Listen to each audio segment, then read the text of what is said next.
is going on, everyone? It's your guy Cole Jackson back here on Road Graders, brought to you today on the Russell Street Report, courtesy of DNL Tinting. Go check out dltinting.com. Multiple locations in the Baltimore area, dltinting.com, for all they can provide you.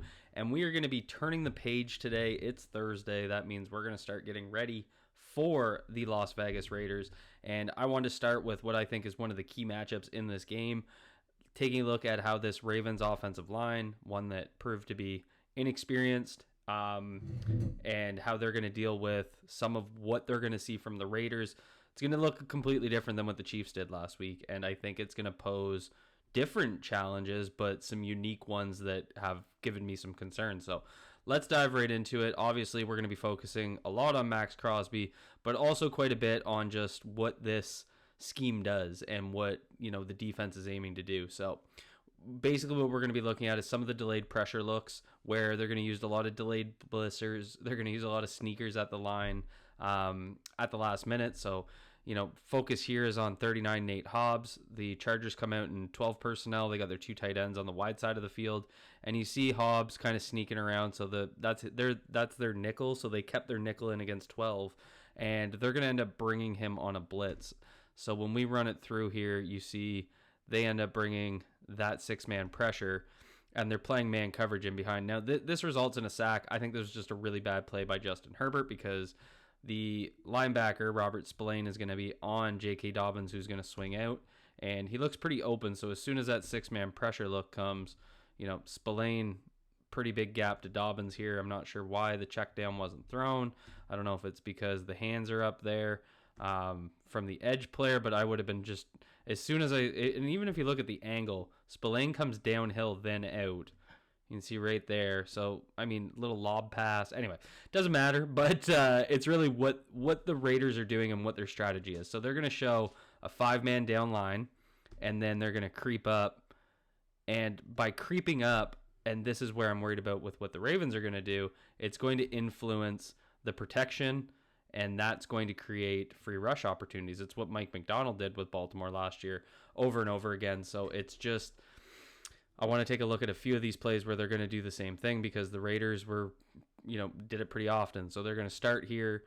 Chargers are in 11-man or 11 personnel. They got the running back, tight end. They're split out wide, so they're kind of in that spread look, and they're going to sneak down 41 here as the play gets ready to go. And so really what we're focusing on here, you're going to get that tap there. This is that silent count. And so as that silent count comes, that means protection's already been set. The quarterback's not pausing to check. 41's going to step up, and this creates a free rush opportunity. And so what they do is, as 41 steps up, you see right here, the tackle is going to step inside, and you want to take the inside man. And so they guard is occupied by 94 here. So the tackle has to take the blitzer. If he goes out to MAXX Crosby, then he's going to leave Robert Spillane, the inside man, as a free rusher. And so this is why those late delayed pressure looks are so valuable, because they can't adjust their pressure on the fly, or their protection on the fly. So protection was fine for what the pre-snap alignment was, but then they bring him up late, creates that free rush from MAXX Crosby to get in there. And obviously you see 94 drop out. Again, the Ravens did this over and over again last year, so you end up with two guys blocking one here, and then you have a free rusher. They actually have four guys blocking two, just with how they were able to kind of set this up. So just good. It's one of those things where people probably blame the O-line on that, but that's just good defensive football, and it's something that I find the Raiders are extremely good at. And what I worry about is younger guys, like if Rosengarten's in, Voorhees, Falele, especially with Voorhees and Falele being a little bit on the slower side in terms of quickness, how are they going to process that, and then athletic ability be able to adjust? And that's really what the concern is. Now we're in 12 personnel. We got two tight ends, one on each side, and we're going to get Crosby cutting inside here. And so that's what creates this opportunity. So again, pre-snap alignment, they have a 3-down line with 2 4-techs. So that's occupying these tackles from a pre-snap look. And then you got 2 edge players. So the tackles have to pass, make sure that they make sure that the guards are kicking out to get them, and then get outside to the edge players. But Crosby comes inside, and that means that Slater is completely committed to Max Crosby, and then they're going to bring the safety, which I believe is Trayvon Mooring, off the edge, and that's where the pressure is going to come.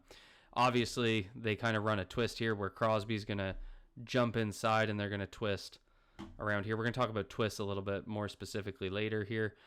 So it's kind of two things that happen there, but that's really what the intent was here.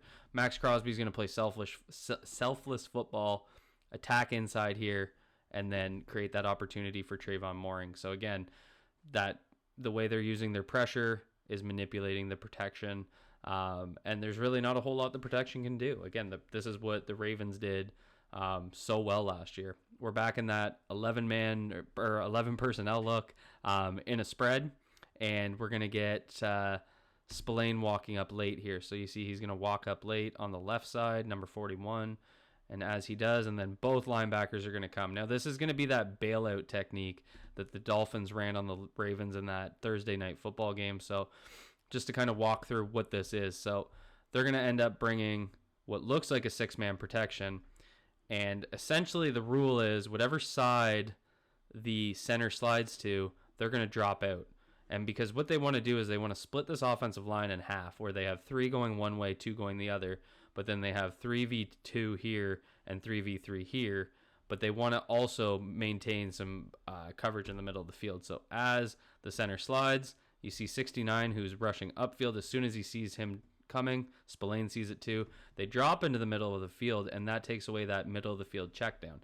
Again, this is what the Dolphins did over and over again in that matchup, and it essentially creates that 3-on-2 look on this side. Now, obviously, Dobbins stays in protection, so they got to commit a 6-man protection.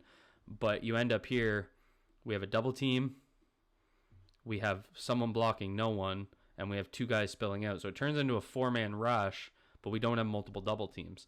And so Divine Diablo, who came up late here, number 5 on the right side, he's just going to blow up J.K. Dobbins and get that pressure in. Pass still completed. So it's solid. But again, this is the ultimate post-snap look to manipulate the protection. And, that type of bailout technique is something that the Ravens are going to see. And that backside of the slide is going to have to be ready for having an unbalanced numbers. And Lamar Jackson's going to have to be ready, because if your protection, if you have a 5-man protection and you're dealing with a 6-man pressure, that 6-man becomes the QB's responsibility. So they have to be ready for that. Now we're going to talk about some of the line games that they play. We saw that stunt earlier. It's something the Raiders did quite a bit. And so here we're going to see, another 5-man line. They like to give this look. They got the two outside linebackers kind of playing that 3-4 underlook, or 4-3 underlook, sorry. So we got a hand in the dirt for Max Crosby here. We got to stand up on the strong side, and right inside here, we're just going to work a pretty standard twist. And what they do is Spillane comes in delayed. And because we're dealing with that line game, we're crossing the guard's face, bringing that other defensive tackle back around. It creates this massive gap that Spillane is able to shoot, and it also creates a one-on-one on the opposite side for Max Crosby. So, and look at Ladd McConkey on this. Whoop. Hell of a move.